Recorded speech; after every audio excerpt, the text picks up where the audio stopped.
Halo teman-teman, kali ini kita akan membahas materi tentang hygiene dan juga sanitasi pada mata pelajaran Boga Dasar. Apa aja sih yang akan kita bahas pada materi kali ini? Yang pertama itu ada syarat-syarat sanitasi.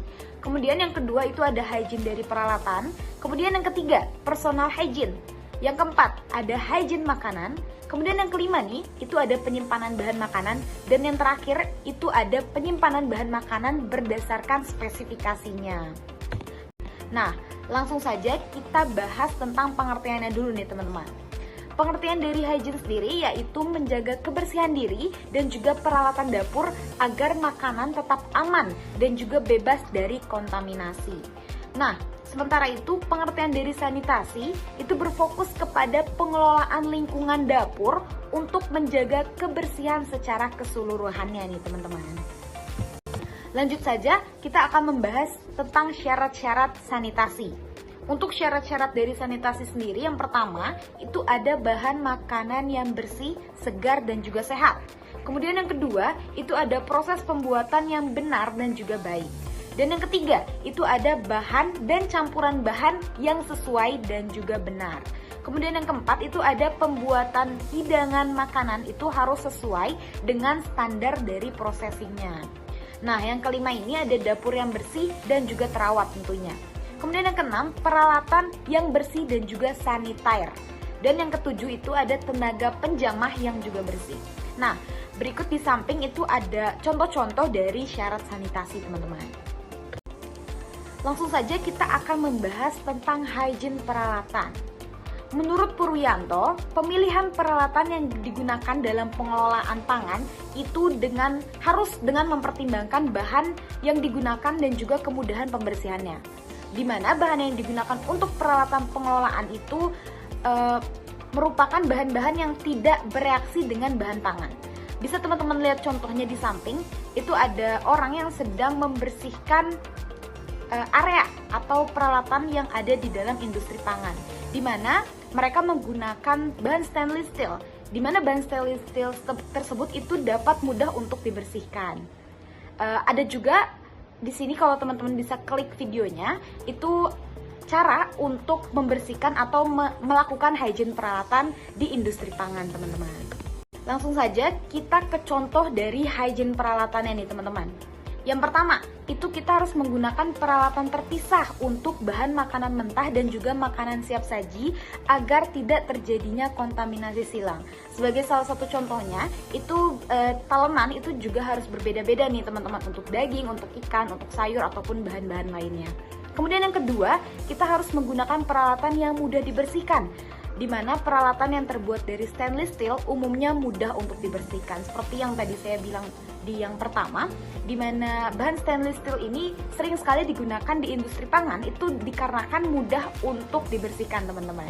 Kemudian yang ketiga, bersihkan permukaan meja tempat pengelolaan pangan dengan deterjen ataupun sabun dan juga air bersih dengan benar nih teman-teman. Situ ada salah satu contohnya di mana mereka melakukan pembersihan atau hygiene peralatan, di mana mejanya itu mereka gunakan elap dan juga sabun ataupun hand sanitizer nih teman-teman. Kemudian yang terakhir itu ada bersihkan semua peralatan termasuk pisau, sendok, panci, piring setelah kita pakai menggunakan sabun atau deterjen dan juga air panas nih teman-teman. Itu juga ada salah satu contohnya. Nah, kemudian kita akan masuk ke personal hygiene nih teman-teman. Personal hygiene ini di mana personal hygiene di dapur itu merujuk kepada praktik kebersihan diri yang diterapkan oleh individu saat bekerja dengan makanan. Ini penting ya teman-teman untuk mencegah kontaminasi makanan dan juga menjaga kesehatan. Itu ada salah satu contoh orang atau pelaku industri pangan yang mereka itu melakukan personal hygiene, di mana salah satu contohnya mungkin yang gampang itu adalah membersihkan kuku ataupun sampoan setiap hari, mandi setiap hari, dan menggunakan pakaian yang selalu bersih setiap hari. Itu adalah salah satu contoh dari personal hygiene. Teman-teman juga bisa klik video ini yang ada di atas ini. Teman-teman bisa klik di situ ada tutorial untuk personal hygiene teman-teman. Nah, untuk slide selanjutnya itu akan dijelaskan oleh teman saya. Oke, yang selanjutnya itu ada contoh dari personal hygiene. Yang pertama itu rutin dalam mencuci tangan, terutama sebelum kita memegang makanan atau setelah menyentuh bahan mentah ataupun sampah.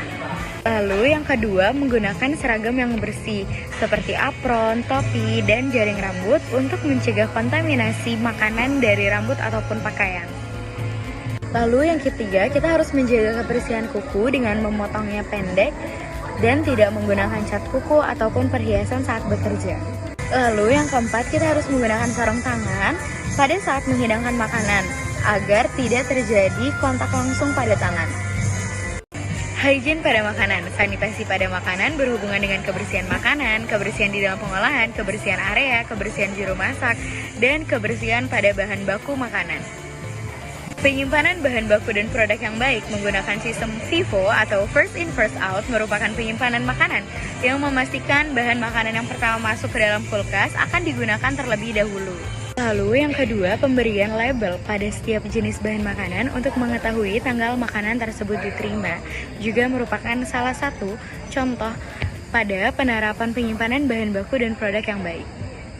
Penyimpanan bahan makanan berdasarkan spesifikasinya. Yang pertama, makanan jenis daging, ikan, udang, dan olahan lainnya dapat disimpan sampai 3 hari dengan suhu minus 5 sampai 0 derajat Celcius. Lalu penyimpanan untuk 1 minggu dapat disimpan dengan suhu minus 19 derajat sampai minus 5 derajat Celcius. Lalu pada penyimpanan lebih dari 1 minggu dapat disimpan dengan suhu di bawah minus 19 derajat Celcius.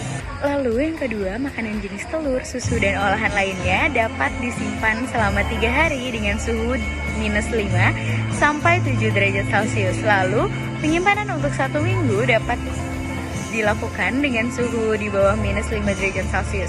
Lalu penyimpanan paling lama untuk 1 minggu dapat dilakukan dengan suhu di bawah minus 5 derajat Celcius. Kemudian yang ketiga, makanan jenis sayuran dan minuman dengan waktu penyimpanan paling lama 1 minggu dapat disimpan pada suhu 7 derajat Celcius sampai 10 derajat Celcius. Lalu untuk tepung, biji-bijian, dan umbi kering dapat disimpan pada suhu kamar atau dengan suhu 25 derajat Celcius. Kesimpulan pada materi kali ini yaitu hygiene dapat mencakup kebersihan diri, peralatan, serta makanan. Sementara sanitasi menekankan pengelolaan lingkungan dapur secara menyeluruh. Prinsip-prinsip utama yang dibahas meliputi hygiene peralatan dengan memilih bahan yang aman dan yang mudah dibersihkan serta mencegah kontaminasi silang. Lalu personal hygiene dapat dilakukan dengan cara mencuci tangan, memakai seragam yang bersih, dan menjaga kebersihan kuku dan sanitasi makanan yang melibatkan kebersihan dalam proses pengolahan, area dapur, juru masak, dan bahan makanannya.